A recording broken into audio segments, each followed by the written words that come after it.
एक घर में दो कानून की बात देश के प्रधानमंत्री करते और कांग्रेस कुछ नहीं बोलती है।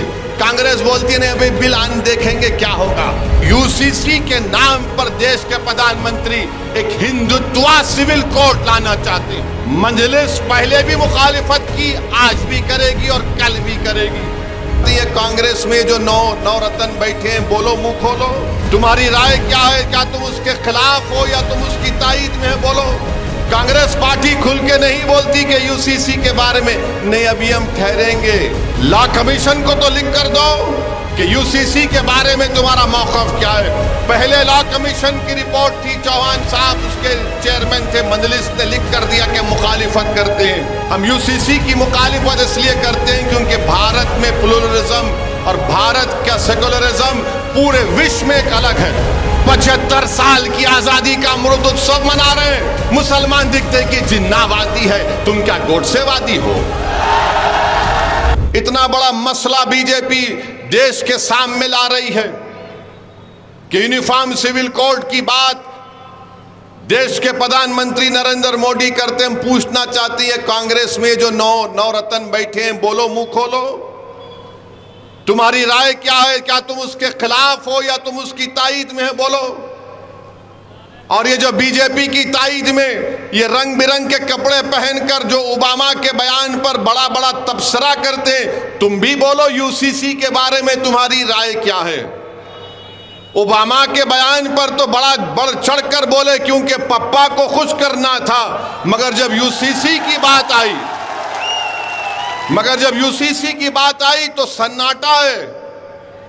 कांग्रेस पार्टी खुल के नहीं बोलती कि यूसीसी के बारे में नहीं अभी हम ठहरेंगे। लॉ कमीशन को तो लिख कर दो कि यूसीसी के बारे में तुम्हारा मौक़िफ़ क्या है।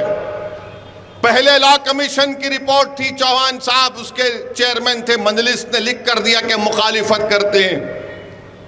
हम यूसीसी की मुखालिफत इसलिए करते हैं क्योंकि भारत में प्लुरलिज्म और भारत का सेकुलरिज्म पूरे विश्व में एक अलग है।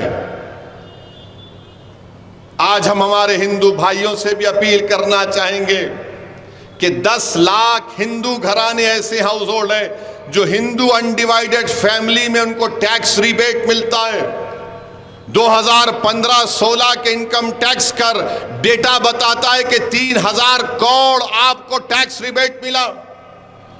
जो देश के प्रधानमंत्री आज यूसीसी की बात करते हैं, क्या हमारे हिंदू भाई हिंदू अनडिवाइडेड फैमिली के टैक्स रिबेट को छोड़ने तैयार हैं? उनको फैसला करना पड़ेगा। देश के प्रधानमंत्री बोलते हैं कि एक घर में दो कानून कैसे होंगे। देश के प्रधानमंत्री आपको जो लिख कर दे देते हैं, आप पढ़ देते हैं। मैं जानता हूं कि आप बहुत पढ़े लिखे हैं, इस पर कोई इनकार नहीं है। देश के प्रधानमंत्री के पास वो डिग्री है जो किसी नागरिक के पास नहीं है। देश के प्रधानमंत्री के पास एंटायर पॉलिटिकल साइंस की डिग्री है। तो देश के प्रधानमंत्री को हम बताना चाह रहे हैं कि एक घर में दो कानून, तो संविधान में कंकरेंट लिस्ट क्या है, यूनियन लिस्ट क्या है, स्टेट लिस्ट क्या है? प्रधानमंत्री अगर आप देख लेते तो मालूम होता। नहीं, एक घर में दो कानून कैसे चलेंगे? प्रधानमंत्री union list, state list, concurrent list. प्रधानमंत्री को सिर्फ 44 से मोहब्बत है। प्रधानमंत्री ये जानते नहीं है या नहीं जानते नहीं मालूम कि डायरेक्टिव प्रिंसिपल 19 है और उस 19 में शेल एंडेवर का वर्ड सिर्फ यहां पर इस्तेमाल हुआ। एंडेवर के माने क्या है अंग्रेजी में? कि कोशिश करो। यहां पर प्रधानमंत्री वो भी उसको चाप लेते हैं। डायरेक्टिव प्रिंसिपल में शराब का पाबंदी आयत की बात की गई। बंद कर दो शराब। जितने जयपुर में शराब की दुकानें हैं पूरे बंद कर दो। जितने दिल्ली में, मुंबई में है पूरे बंद कर दो। अच्छा, नहीं बंद कर सकते तो ये कह दो कि जुमा और हफ्ते के दिन बंद करेंगे। तो अगर जुमे और हफ्ते के दिन बंद करेंगे तो रोड पर लोग निकल कर आ जाएंगे कि हमको विड्रॉल सिम्टम्स हो रहे हैं। हमको कुत्ते की पेशाब पीने की आदत है, हम पीना चाह रहे हैं। वो डायरेक्टिव प्रिंसिपल की बात नहीं होती। डायरेक्टिव प्रिंसिपल में यह भी है संविधान में कि भारत की दौलत सब में बराबर बांटी जाए, मगर भारत की दौलत किसके पास है? भारत की दौलत किसके पास है बताता हूं आपको। माने भारत की दौलत के बारे में अगर आप देखेंगे तो आपको जानकर तकलीफ होगी कि हमारे देश की दौलत कितने लोगों के पास है। 50 लोग 55 लोगों के पास 60% भारत की दौलत है। प्रधानमंत्री तो आप तो गरीब परिवार से आए, आप तो चाय बेच कर आए ना, तो गरीबी का एहसास आपको है, मगर पूरी दौलत इनके पास है, मगर प्रधानमंत्री उस पर बात नहीं करेंगे। डायरेक्टिव प्रिंसिपल में यह भी है सिर्फ 44। भारत के प्रधानमंत्री को जानना चाहिए कि यह भारत है, यह भारत है। यहां पर प्रधानमंत्री बात करते समानता के लिए। प्रधानमंत्री, समानता, अनेकता अलग चीज है। यह देश मुख्तलिफ रंग का है, इसलिए नेहरू ने कहा था कि भारत क्या है? भारत एक रजाई की तरह है, नेहरू ने कहा था, जिसमें रंग बिरंग के कपड़े लगे हुए। यह भारत की खूबसूरती है। भारत के प्रधानमंत्री समानता की बात करते हैं। मेरे देश के प्रधानमंत्री को कोई समझाए जाकर के समानता और अनेकता अलग अलग चीज है। भारत के प्रधानमंत्री को समझना चाहिए कि नॉर्थ ईस्ट में संगमा चीफ मिनिस्टर हैं मेघालय के, उन्होंने तनकीद की बीजेपी के साथ हैं कि इस देश में यूनिफॉर्म सिविल कोड लाया जाएगा तो मेघालय, नागालैंड, नॉर्थ ईस्ट में लोग रोड पर निकल कर आ जाएंगे। आसाम में, नॉर्थ ईस्ट में आप बीजेपी आरएसएस से पूछो कि मुसलमान एक से ज्यादा शादी करता। अरे रिकॉर्ड है तो बताओ, बताओ रिकॉर्ड है तो कि हम कितनी शादियां करते हैं और हमारे हिंदू भाई कितनी दूसरी शादियां करते हैं। सिर्फ 0.6% का फर्क है जो लास्ट डेटा बनाया गया था, एक शादी से ज्यादा का। मगर बीजेपी के पास नहीं, बोल दिया इनको कि मुसलमान बहुत। अरे कहां है डेटा बताओ। नॉर्थ ईस्ट में पॉलीगमी नहीं, पॉलीएंड्री भी होती है।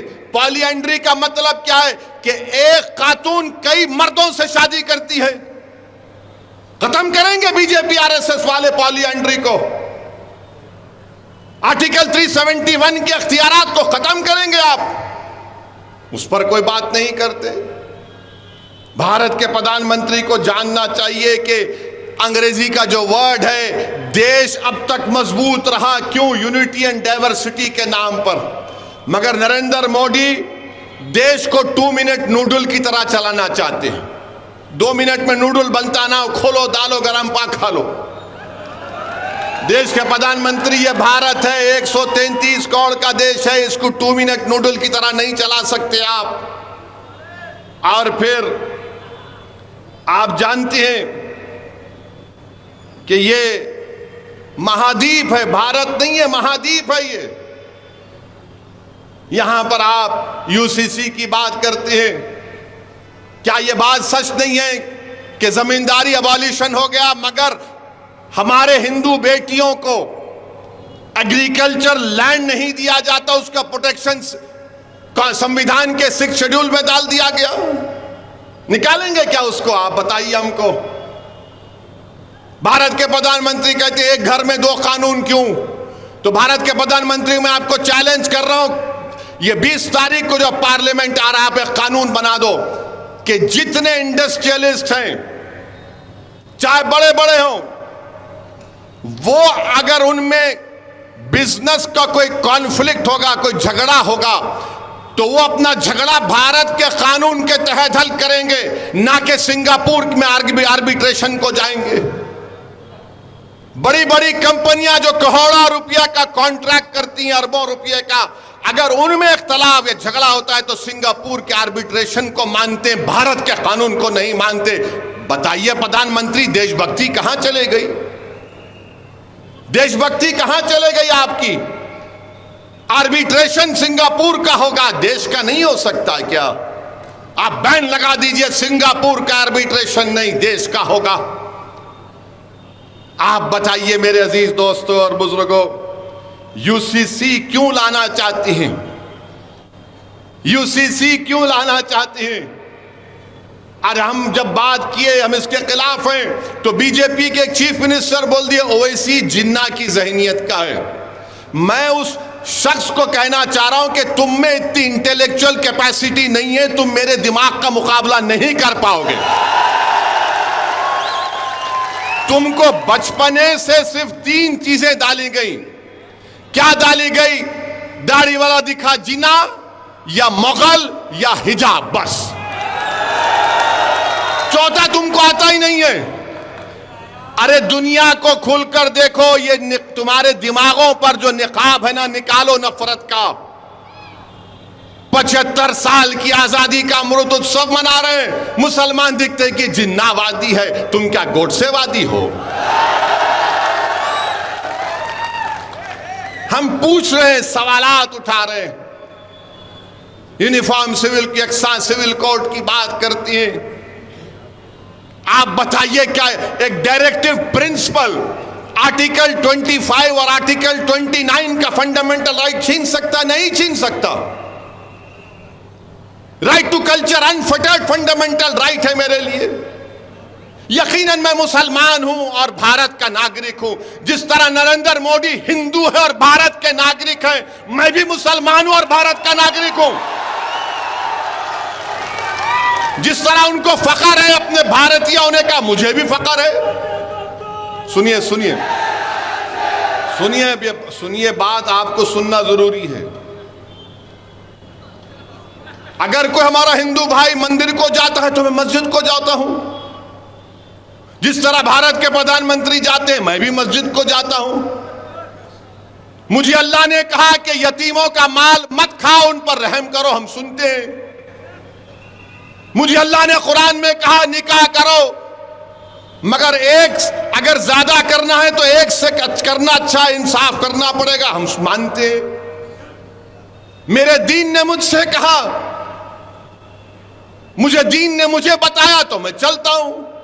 आपको इतनी तकलीफ क्यों हो रही है उस पर? अगर आपको इख्तियार हासिल है अपने मजहब पर चलने का और आपकी भारत से मोहब्बत पर कोई शक नहीं किया जाता, तो मेरी मोहब्बत पर शक किस बुनियाद पर? किस बुनियाद पर बताइए आप? मगर नहीं, दिमागों में डाल दिया गया। अरे भाई साहब, इस देश की खूबसूरती इसका प्लुरलिज्म है, इसका सेकुलरिज्म है। अब देश के प्रधानमंत्री, एक घर में 2 कानून, कैसे प्रधानमंत्री? हर रियासत का, स्टेट का सीआरपीसी अलग है। आपको पता है? नहीं मालूम मुझे। सीआरपीसी अलग है, अलग कानून है। बाज स्टेट में आपको बेल का कानून मुख्तलिफ है। मगर देश के प्रधानमंत्री बोल दिए और पूरे बीजेपी के लोग थालियां। प्यारे, कभी पढ़ लिया करो, कभी देख लिया करो। आर्टिकल 29 का प्रोटेक्शन है मेरे पास, आर्टिकल 25 का भी है, 29 का भी है। साबिका लॉ कमीशन ने कह दिया कि यूसीसी की ना जरूरत है, मगर आप क्यों लेके आना चाह रहे हैं? क्या वजह है? क्योंकि भारत के प्रधानमंत्री देश के प्लुरलिज्म और सेकुलरिज्म से वो नहीं मानते। भारत के प्रधानमंत्री सब चीज को एक करना चाहते हैं। भारत का एक ही रंग, एक ही समुदाय, एक ही मजहब, एक ही जबान, एक ही कल्चर, हर चीज। अब तो एक फर्टिलाइजर भी करना चाहते हैं। भारत के प्रधानमंत्री, ये देश एक है और एक रहेगा, मगर इस देश में बसने वाले 130 करोड़ जनता हजारों तहजीबें, हजारों मजहब को मानने वाली। ये इस देश की खूबसूरती है। मगर भारत के प्रधानमंत्री को अनेकता से बड़ी नफरत है। भारत के प्रधानमंत्री अनेकता को नहीं मानते। देश के प्रधानमंत्री, जान लीजिए कि ये महाद्वीप है, आप बताइए कि हमारे ट्राइबल हैं, आदिवासियों के कस्टम को क्या करेंगे? आदिवासियों के कस्टम को क्या करेंगे? तो यूसीसी के नाम पर देश के प्रधानमंत्री एक हिंदुत्वा सिविल कोड लाना चाहते हैं। हिंदुत्वा सिविल कोड लाना चाहते हैं। मजलिस पहले भी मुखालिफत की, आज भी करेगी और कल भी करेगी। एक घर में दो कानून की बात देश के प्रधानमंत्री करते और कांग्रेस कुछ नहीं बोलती है। कांग्रेस बोलती है नहीं अभी बिल आन देखेंगे क्या होगा। कांग्रेस पार्टी आप मुंह कब खोले, आप मुंह कब खोले? मगर कांग्रेस पार्टी को और बीजेपी के लोगों की याद दिलाना चाहता हूं, मौलाना अबुल कलाम आजाद ने कहा था कि मुझे फख्र है इस बात का कि 1000 साल से भारत में इस्लाम है। मौलाना अबुल कलाम आजाद ने इस देश के पहले एजुकेशन मिनिस्टर थे, फ्रीडम फाइटर थे। उन्होंने कहा कि मैं अगर मुसलमान हूं तो मुझे ये बात नहीं, इस बात मुझे नहीं रोकती कि मैं भारत के चप्पे चप्पे से मोहब्बत करूं। मगर यूसीसी को लाया जाने की बात देश के प्रधानमंत्री कर रहे हैं। देश के प्रधानमंत्री आपने जल्दबाजी में किसानों का कानून लेकर आया, आपने बदनाम किया भारत के किसानों को। आपके पार्टी के लोगों ने ये आतंकवादी है, फुला खालिस्तानी है, वहां मगर आपको कानून वापस लेना पड़ा। आपको हम कह रहे हैं कि सोच लीजिए, चुनाव जीतने के लिए अगर आप कोई काम करना चाह रहे हैं तो याद रखिए मेरा फंडामेंटल राइट मुझसे कोई नहीं छीन सकता। चाहे वो आर्टिकल 25 हो, 29 हो, राइट टू इक्वालिटी हो, ये तमाम चीजें हमको इस बात की गारंटी देती हैं कि हम अपने मजहब पर चलें, अपने कल्चर पर चलें। और हम रोज देखते हैं मीडिया वाले यूसीसी की बात हो रही, बुरखा में बहन को दिखा रहे हैं। यूसीसी की बात हो रही, बुरखा में बहन को दिखा रहे। अरे दिखाने वालों, बिल्किस बानो को दिखाओ, बिल्किस बानो को दिखाओ ना। जुनैद और नसीर के घर के उन बच्चों को दिखाओ। मॉब लिंचिंग के नाम पर जो मारा जा रहा है उनको दिखाओ। गुजरात में एक प्राइवेट स्कूल में ईद उल अधा क्या है, एक ड्रामा किया गया तो बच्चों के सर पर, बच्चे मासूम होते हैं, स्कूल में टोपी सर पे कुछ पहन लिए, का कपड़ा लगा लिए तो स्कूल की प्रिंसिपल को निकालना पड़ा। मगर नहीं, इनको इतनी मोहब्बत है। अरे अगर आपको इतनी मोहब्बत है मुस्लिम महिलाओं से, मुसलमानों से, तो फिर बिल्किस बानो को, जिसकी अस्मत रेजी जिन्होंने बिल्किस बानो की उसकी मां की कत्ल किया, उसका रेप किया, देश के प्रधानमंत्री उसको जेल को भिजाओ। आप यूसीसी की बात करेंगे मगर मजहब तब्दीली का कानून बीजेपी बनाती है। यूसीसी की बात करेंगे मगर गुजरात में एक हिंदू मुसलमान को घर नहीं बेच सकता, एक मुसलमान हिंदू को घर नहीं बेच सकता, मगर यूसीसी की बात करेंगे।